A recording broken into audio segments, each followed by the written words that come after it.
നമസ്കാരം. സംസ്ഥാന സർക്കാരിനെ എടുത്തലക്കി ഹൈക്കോടതി. അതായത് സംസ്ഥാന സർക്കാരിനോട് ഹൈക്കോടതി കൃത്യമായി നിർദ്ദേശിച്ചിരിക്കുന്നു, ഹിന്ദു ക്ഷേത്രങ്ങളുടെ സ്വത്തുവകകൾ സംരക്ഷിക്കാനും അത് യാതൊരു തരത്തിലും അന്യാധീനപ്പെട്ടു പോകാതിരിക്കാനുമുള്ള കർശനമായിട്ടുള്ള നിയമം ഇവിടെ അനിവാര്യമാണ്. ഇത്രയും നാൾ കേരളം ഭരിച്ചുകൊണ്ടിരുന്ന സർക്കാരുകൾ ഒരു തരത്തിലും ഈ ദേവസ്വം ഭൂമികൾ അല്ലെങ്കിൽ ദേവസ്വം സ്വത്തുക്കളൊക്കെ കൃത്യമായി സംരക്ഷിക്കുന്നതിനാവശ്യമായിട്ടുള്ള ഒരു നിയമവും ഒരു കാര്യവും കൃത്യമായി നടപ്പിലാക്കിയിട്ടില്ല എന്ന് തന്നെ ഹൈക്കോടതി പറഞ്ഞിരിക്കുന്നു. ഇന്ന് ഇത് നമ്മൾ മനസ്സിലാക്കേണ്ട പ്രധാനപ്പെട്ട കാര്യം എന്ന് പറയുന്നത്, ബഹുമാനപ്പെട്ട ഹൈക്കോടതി പറഞ്ഞു വെച്ചിരിക്കുന്നത് വലിയ ഒരു സത്യമാണ്. അതായത് ഈ ക്ഷേത്രക്കൊള്ളകൾ ദേവസ്വം ബോർഡിന് കീഴിലുള്ള ക്ഷേത്രങ്ങളിൽ മുഴുവൻ കൈയിട്ട് വാരി അവിടെയുള്ള സ്വത്തുവകകൾ, സ്വർണങ്ങൾ, അവിടെയുള്ള പല തരത്തിലുള്ള ഈ പറയുന്ന സ്വത്തായി നിൽക്കുന്ന എല്ലാ കാര്യങ്ങളും അടിച്ചു മാറ്റി കൊണ്ടുപോവുകയും അത് അവനവന്റെ പോക്കറ്റിലേക്ക് എത്തിക്കാനുള്ള കാര്യങ്ങളായി മാറ്റുകയും ചെയ്യുന്ന രാഷ്ട്രീയ പാർട്ടികളുള്ള ഒരു സ്ഥലമാണ് കേരളം എന്ന് പറയുന്നത്. ഇന്ത്യയിൽ തന്നെ ക്ഷേത്രങ്ങളിൽ കയറി കളിക്കുന്ന, അതായത് ഏറ്റവും കൂടുതൽ വരുമാനം ഉണ്ടാകുന്ന ഒരു ക്ഷേത്രം എന്ന് പറയുന്നത് നമ്മുടെ തിരുപ്പതി ക്ഷേത്രമാണ്. തിരുപ്പതി ക്ഷേത്രങ്ങളിൽ പോലും, അവിടെ അത്തരം ക്ഷേത്രങ്ങളിൽ പോലും ഇല്ലാത്തരത്തിലുള്ള കൊള്ള കേരളത്തിൽ ശബരിമല ഉൾപ്പെടെയുള്ള ഒരുപാട് ക്ഷേത്രങ്ങളിൽ, ദേവസ്വം ബോർഡിന് കീഴിലുള്ള ക്ഷേത്രങ്ങൾ നടക്കുന്നു എന്നുള്ളത് ഏറെ ഞെട്ടിക്കുന്ന കാര്യമായിട്ടാണ് ഹൈക്കോടതി ഇന്ന് രേഖപ്പെടുത്തിയത്. മാത്രമല്ല ഹൈക്കോടതി കൃത്യമായി പറയുന്നുണ്ട്, ഈ ദേവസ്വം മാനുവൽ എന്ന് പറയുന്ന ഒരു കാര്യമുണ്ട്. അതായത് ദേവസ്വം നിയമം കൊണ്ടുവന്നതിന് ശേഷം ഹിന്ദു ക്ഷേത്രങ്ങൾ ദേവസ്വം ബോർഡിന്റെ കീഴിലേക്ക് മാറ്റുന്നതിനുള്ള ചട്ടങ്ങളും നിയമങ്ങളും കാര്യങ്ങളും ഒക്കെ ഉണ്ട്. ഇപ്പോൾ ദേവസ്വം ബോർഡിന് വേണമെങ്കിൽ ഒരു സ്വകാര്യ സ്വത്തായി നിൽക്കുന്ന അല്ലെങ്കിൽ സ്വകാര്യ ക്ഷേത്രമായി നിൽക്കുന്ന ഒരു ക്ഷേത്രത്തെ അറ്റാച്ച് ചെയ്തിട്ട് അത് ദേവസ്വം ബോർഡിലേക്ക് കൂട്ടിച്ചേർക്കാൻ കഴിയും. അതിന് ആരുടെയും സമ്മതമോ മറ്റു കാര്യങ്ങളോ ഒന്നും വേണ്ട. അത്യാവശ്യം വരുമാനം ഉണ്ടെങ്കിൽ അവർക്ക് വന്ന് പെട്ടെന്ന് തന്നെ അറ്റാച്ച് ചെയ്ത് കൊണ്ടുപോകാൻ കഴിയും എന്നുള്ളതാണ്.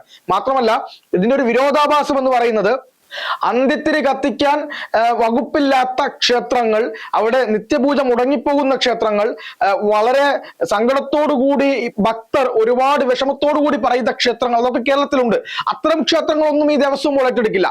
നല്ല വരുമാനത്തിന്റെ മുകളിൽ വരുമാനം ഉണ്ടാക്കാൻ സാധ്യതയുള്ള എന്തെങ്കിലും ഒക്കെ തരത്തിൽ ആ ക്ഷേത്രങ്ങൾ കൊണ്ട് ദേവസ്വം ബോർഡിനും ദേവസ്വം ഉദ്യോഗസ്ഥർക്കും ശമ്പളം കൊടുക്കാൻ കഴിയുമെന്നുള്ള ക്ഷേത്രങ്ങൾ മാത്രമേ ഈ ദേവസ്വം ബോർഡ് ഏറ്റെടുക്കുള്ളൂ. അല്ലാതെ ഹിന്ദു ക്ഷേത്രങ്ങളുടെ നവീകരണമോ അന്ത്യത്തിരി കത്തിക്കാൻ പിന്നെ ഈ പറയുന്നത് പോലെ ഒരു തരത്തിലും വകുപ്പില്ലാത്ത ക്ഷേത്രങ്ങളെ പുനരുദ്ധരിക്കുക എന്നൊന്നുമല്ല ഈ പറയുന്ന ദേവസ്വം ബോർഡിന്റെ ഇടപെടലും അല്ലെങ്കിൽ ദേവസ്വത്തിന്റെ ഉദ്ദേശവും എന്ന് നമുക്ക് എല്ലാവർക്കും അറിയാവുന്ന കാര്യവുമാണ്.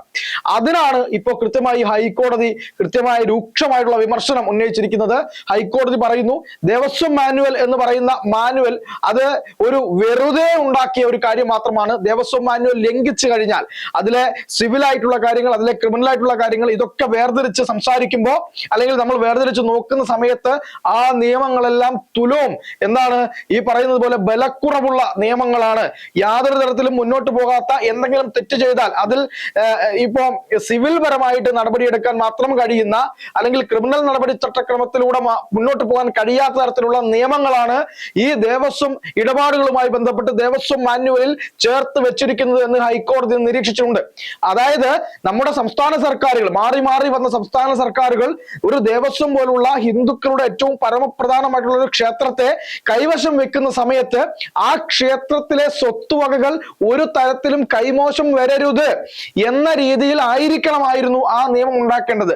അതിന് പകരം കേരളത്തിലെ ഈ ക്ഷേത്രങ്ങളിലേക്ക് ഇവിടത്തെ മാറി മാറി വന്ന രാഷ്ട്രീയ പാർട്ടികൾ ഉണ്ടാക്കി വെച്ചിട്ടുള്ള ദേവസ്വം മാനുവൽ എന്ന് പറയുന്ന തട്ടിപ്പ്, ആ തട്ടിപ്പിനകത്ത് അവർ എഴുതി വെച്ചിട്ടുള്ളത്, ഈ ദേവസ്വം മാനുവൽ അഥവാ ലംഘിക്കപ്പെട്ടാലും, കറക്റ്റായിട്ട് പറഞ്ഞു കഴിഞ്ഞാൽ ഈ ദേവസ്വത്തിനകത്തെ ഭൂമി ആരെങ്കിലും തട്ടിയെടുത്താലോ, സ്വർണം അല്ലെങ്കിൽ വിഗ്രഹം, ഇനി ദേവനെ തന്നെ അടിച്ചുകൊണ്ട് പോയാലോ ഒരു തരത്തിലുള്ള പ്രശ്നവുമില്ല. അതൊക്കെ ചെറിയ ചെറിയ നടപടിക്രമങ്ങളിലൂടെ മാത്രം ഒഴിവാക്കാവുന്ന കേസുകളാണ് എന്ന തരത്തിലാണ് അവിടെ രേഖപ്പെടുത്തി വെച്ചിട്ടുള്ളത്.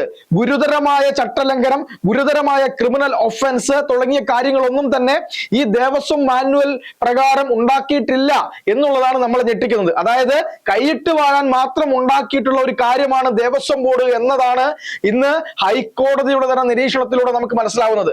എത്രമാത്രം ക്രൂരതയാണ് ഹിന്ദു സമൂഹത്തോട് ഇവിടെ മാറി മാറി ഭരിച്ച സർക്കാരുകൾ ചെയ്തത് എന്നുള്ള എന്നുള്ളത് കൃത്യമായിട്ട് ഇന്ന് ഹൈക്കോടതി പറയുന്നുണ്ട്. ഹിന്ദു ക്ഷേത്രങ്ങളിൽ അല്ലെങ്കിൽ ക്ഷേത്രങ്ങളുടെ സ്വത്തുക്കൾ കൈയിട്ട് വാരാനും ദേവസ്വം സ്വത്തുക്കൾ കൈവശപ്പെടുത്താൻ ഇപ്പോൾ പലതരത്തിലുള്ള ആരോപണങ്ങൾ വരുന്നിട്ടുണ്ട്. ഇപ്പൊ കണ്ണൂർ ജില്ലയിൽ തൃച്ചംബരം ഭൂമി ക്ഷേത്രവുമായിട്ടുള്ള ആ ക്ഷേത്രത്തിന്റെ ഏക്കർ കണക്കിനുള്ള സ്ഥലങ്ങൾ കൈവശപ്പെടുന്നതിനെ ചൊല്ലിയുള്ള തർക്കങ്ങൾ ഉണ്ടായിട്ടുണ്ട്. നവീൻ ബാബു കേസുമായി ബന്ധപ്പെട്ട് തൃച്ചംബരം ഭൂമി ഇടപാട് പൊന്തി വന്നതാണ്. പലതരത്തിലുള്ള ഇടപാടുകളുണ്ട്. മലബാർ ദേവസ്വം ബോർഡിന്റെ കൊടും അഴിമതികളെ കുറിച്ചുള്ള കൊള്ളയെ കുറിച്ചുള്ള കാര്യങ്ങൾ പുറത്തു വന്നുകൊണ്ടിരിക്കുന്നു. ഇപ്പോ എറണാകുളത്താണെങ്കിൽ തൃപ്പൂണിത്തുറയിലെ പൂർണ്ണത്രയീശ ക്ഷേത്രവുമായി ബന്ധപ്പെട്ട് നടന്ന കൊള്ള അത് എത്രത്തോളമാണ്, അത് ഭീകരമാണ്.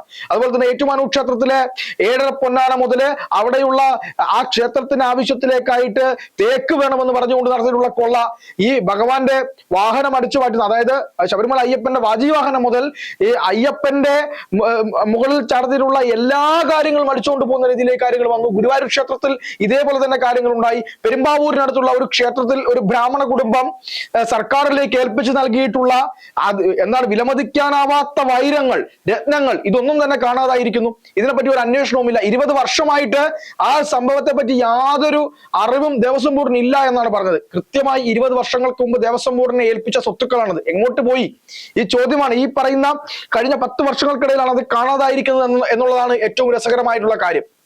അപ്പോ ഇത്തരത്തിലുള്ള സ്വത്തുവകകൾ നഷ്ടപ്പെട്ടാൽ ദേവസ്വം മാനുവൽ പ്രകാരം ഒരു തരത്തിലും നടപടികൾ വലിയ തരത്തിലൊന്നും ഇല്ല. സിമ്പിളായിട്ട് ഊരിപ്പോകാവുന്ന കാര്യത്തിലേക്കാണ് അത് കൊണ്ടുപോയി എത്തിച്ചത്. അല്ലെങ്കിൽ അങ്ങനെയാണ് ആ നിയമങ്ങൾ ഉണ്ടാക്കിയിട്ടുള്ളത് എന്ന് നമ്മൾ കേൾക്കുമ്പോൾ നമ്മൾ ഇതിന്റെ ഗുരുതരാവസ്ഥ നമ്മൾ മനസ്സിലാക്കണം. ഇവിടെ പത്മകുമാർ എന്ന് പറയുന്ന CPM-ന്റെ മുൻ MLA-യും ഈ ശബരിമല സ്വർണ്ണക്കൊള്ളയിൽ സൂത്രധാരൻ എന്ന് പറയുന്ന ആളും, സൂത്രധാരൻ പത്മകുമാർ അല്ല എന്നും ആരാണ് എന്നുള്ളതൊക്കെ എല്ലാവർക്കും അറിയാം. മന്ത്രിയും തന്ത്രിയും പത്മകുമാറും CPM-ഉം എല്ലാവരും കൂടെ ചെയ്തു വെച്ചിട്ടുള്ള കൊടും കൊള്ളയാണ് ഇത് എന്ന് എല്ലാവർക്കും അറിയാവുന്ന കാര്യമാണ്.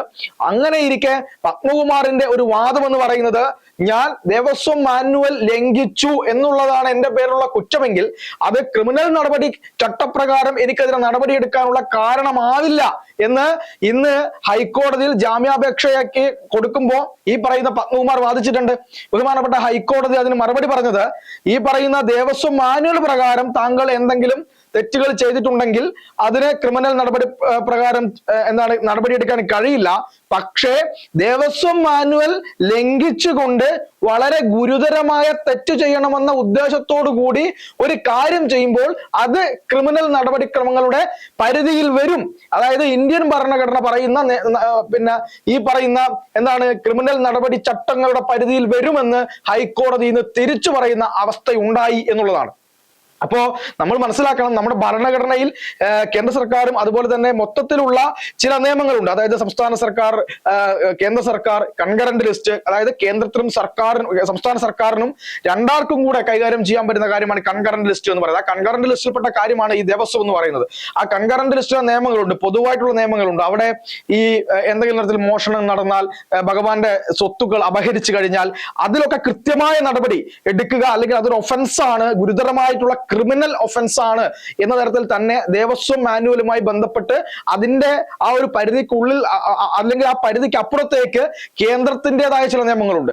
ആ നിയമത്തിന്റെ പരിധിയിൽ ഇത് വരും എന്നാണ് ബഹുമാനപ്പെട്ട കേരള ഹൈക്കോടതി ഇന്ന് കൃത്യമായി പറഞ്ഞിരിക്കുന്നത്. ആലോചിച്ചു നോക്കൂ, കേരളത്തിലെ ക്ഷേത്രങ്ങളിൽ കേരളത്തിലെ ഓരോ ഭക്തനും അവനവന്റെ വിയർപ്പിൽ നിന്ന്, അവനവൻ ജോലി ചെയ്തുണ്ടാക്കിയ കാശിൽ നിന്ന് ഭക്തന് സമാധാനവും സന്തോഷവും കിട്ടാൻ വേണ്ടി അവനിൽ തന്നെ ഉഴിഞ്ഞർപ്പിക്കുന്ന കാണിക്ക പോലും അടിച്ചു മാറ്റി കൊണ്ടുപോകാൻ വേണ്ടി ഉണ്ടാക്കിയ സംവിധാനമായിട്ട് കേരളത്തിലെ ദേവസ്വം ബോർഡുകൾ മാറിപ്പോയിരിക്കുന്നു എന്നുള്ളതാണ്. അങ്ങനെയുള്ള ദേവസ്വം ക്ഷേത്രങ്ങളിലെ ഭൂമികൾ തട്ടിപ്പിലൂടെ കൊണ്ടുപോകാതിരിക്കാൻ വേണ്ടി കർശനമായ നിയമം നടപ്പിലാക്കണമെന്ന് തന്നെയാണ് ഇന്ന് കേരള ഹൈക്കോടതി പറഞ്ഞിരിക്കുന്നത്. അതിൽ ഹൈക്കോടതി ചില നിർണായകമായ കാര്യങ്ങൾ എടുത്ത് പറയുന്നുണ്ട്.